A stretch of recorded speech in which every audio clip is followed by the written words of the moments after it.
Throughout the development and release of Dune Prophecy, I've been very vocal about my hopes and concerns, praise and criticism for various aspects of the show. Season 1 in many ways missed the mark for me as a standalone piece of entertaining television. However, in looking forward to Season 2, I find myself feeling somewhat optimistic about its chances to salvage what works from what's been established so far and move forward to tell a more cohesive and entertaining story that will resonate with fans and general audiences. I think perhaps the biggest point in its favor and the strongest sense of foundation that there is for my optimism is the fact that this is largely an original story. While its roots, of course, are in the Brian Herbert and Kevin J. Anderson prequel books, there is a lot of room to play with here, and because it's set so far in the past, there's not really any way they can mess up any of the characters from Frank Herbert's original saga. Instead, this is dealing with characters from those expanded Dune novels, and I personally haven't seen many fans of those books coming out to praise or critique the treatment of these characters. So the Brian Herbert book, the Sisterhood of Dune book, they're young. That's the young Valia and young Tula part. Freshly a part of the Sisterhood. Even then, it didn't go exactly like the books. They did change some things. So soon before the show's premiere, they didn't refer to it as an adaptation of that book anymore. They said it was inspired by that. So they did take some creative liberties there. I think the basic storylines, main themes, and character traits still played out. So I think the creatives behind Dune Prophecy have a lot of leeway here. Looking at where the show is headed with Season 2,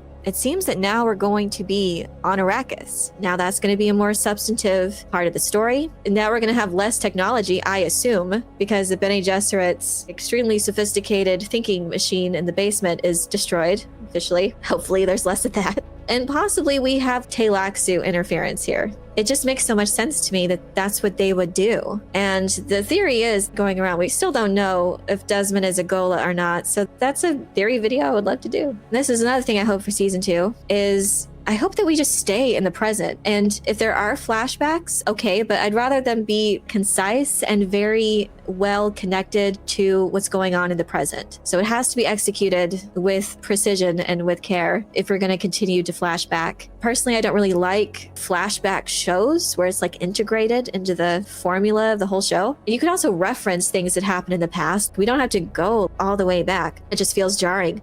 And also it has to appeal to everyone. And that's what Frank Herbert wanted when he wrote those books. He wanted it to appeal to even non-science fiction fans. He wanted it to be entertaining to read. So I feel like within that same spirit is trying to stay hopefully within the main themes of Frank Herbert's saga and still making it accessible to general audiences, which I think is important, that newbies can be introduced in this other format. And if you do it in the right way, it inspires you to dig deeper, to read the books. And that's what I think the approach this show should have taken, is not to presume that the audience already knows about these things, already knows about the importance of spice and cares about the Easter eggs and lore references. You have to stand on your own and introduce the audience in a way to this universe anew within this show and inspire them to read the books. Don't assume that they already have. Because another thing too is, can this be saved? Can this get the attention of newbies and general audiences with a Season 2? There were characters that I did enjoy. Sister Francesca, Desmond Hart, Mark Strong, the older Valiant Tula. But yeah, Kieran Atreides, what was the point of him? Most of the characters that were surrounding that rebel plot felt like the most thrown in. And I guess that was just a casualty of the creative changes. And I don't usually talk about performances, well, about people not doing a good performance, but he's like a charisma vacuum. I got nothing from his performance. I didn't feel anything. It just felt like a waste of time. And Constantine Carino only got interesting when he had the scene with his mother. Like, okay, there's potential here. There's a character whose journey I might actually want to see. But before then, it was very ill-conceived. It felt almost like the young adult romantasy vibe. And they didn't feel like really fleshed out real characters. They would react to things or say things that I don't think actual human beings would have said in that moment. Hopefully now everyone's on the same page here. Moving forward, now you've gotten to the place that clearly you wanted to be. You wanted it to be connected to the films. Now you have, I guess, a stable, creative writers and showrunners in the development room. Hopefully you'll be given the time then to all be on the same page with your creative vision.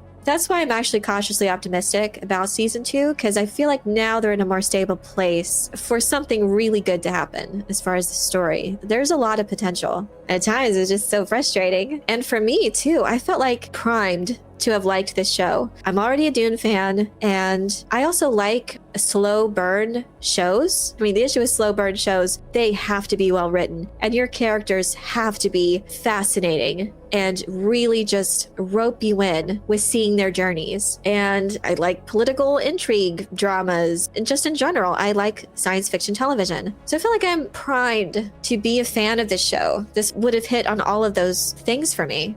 I can see its potential, and there are elements and things that I can enjoy in isolation, but I can't ignore this broader. From a viewer's perspective, it's not well written. It is a casualty of its production chaos. It just is. I can see those problems on screen. They're clear as day.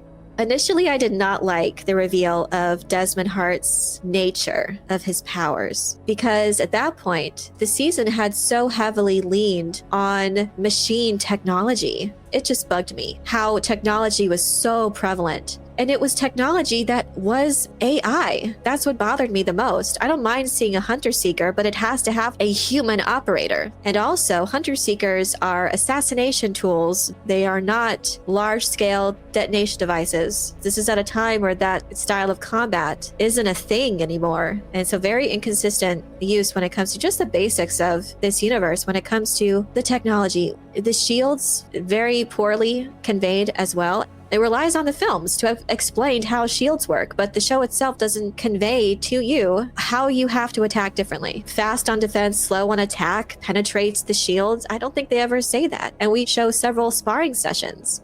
That is another thing, too, that people were excited. In the trailers, it kind of alluded to almost an origin of the Sardaukar, but we don't really see that. So we see that Desmond Hart's taking control of the Emperor's forces, and Desmond becomes a Bashar. We never hear the word Sardaukar.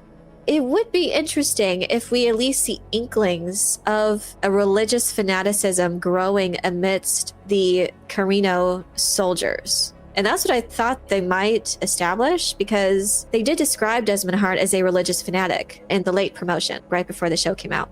And that's another thing that I wondered how normies would view this, because you show that we're on Seleucus Secundus, but I think if you've just seen the films, the Imperial planet's Kitane, we're on a different place, and what we saw in the film is not like what we're seeing now. I can see how it would throw people off. At some point, it's going to need to become that ravaged planet that the Emperor forges his Sardaukar elite killers. But yeah, that's definitely something that's going to have to take place over a good amount of time. I don't need to see it explained though in detail, but at least just doing the foreshadowing, because that's how the Emperor maintains power, is the Sardaukar. For 10,000 years, the Carino dynasty reigned, and the military strength is a huge part of that. So I at least thought that we would get the sense of his growing military strength, but that might be something that plays out over multiple seasons. But I think actually fans would love that, would like to see some foreshadowing of what the Sardaukar will become, because that's always fascinating. Fans love the Sardaukar.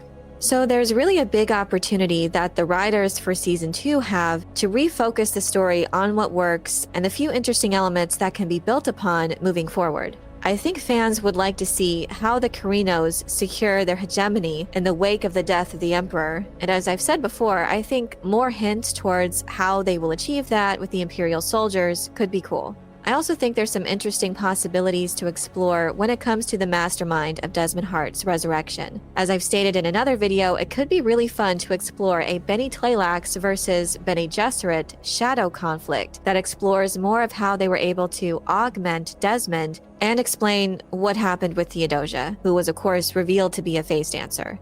And then with the setting moving to Arrakis, I think there's a big opportunity for them to properly explore the role of this planet and the power structure of the Imperium, how vital spice is. And I think there's a really great opportunity to feature a representative of the Spacing Guild and highlight their role in this political tripod that is at the heart of the Duneverse. Ultimately, I think the writing is the number one issue that held this series back and the biggest creative area to improve moving forward. As I said before, I think most of the other aspects of this series were done well. It looks great. I think there are some excellent performances, but at the end of the day, if the writing is off, the show isn't going to ever find its footing. The viewership data for season 1 is evidence that it did fail to retain the audience it initially had, and I think the reason for that ultimately falls on the writing. That being said, if we don't get any more creative shakeups and production problems as there was with season 1, I think that's a sign that the writing is more likely to improve. Time will tell whether they can make something that's truly worthy of Frank Herbert's Legendarium, but I'm interested to see how they handle this opportunity to continue telling stories in the expanded Dune mythos. But I'm curious to know how you feel about Dune Prophecy. Were there any elements of Season 1 that make you feel particularly optimistic or pessimistic about what we could see moving forward? Let me know your thoughts in the comment section below. I hope you enjoyed this video. Leave a like if you did, and be sure to subscribe for more Dune and other sci-fi and fantasy news and lore. And if you're looking for other ways to show your appreciation, you can check out my Patreon page, where members get access to exclusive content and perks. Thank you all so much for your support, and as always, have a very nerdy day.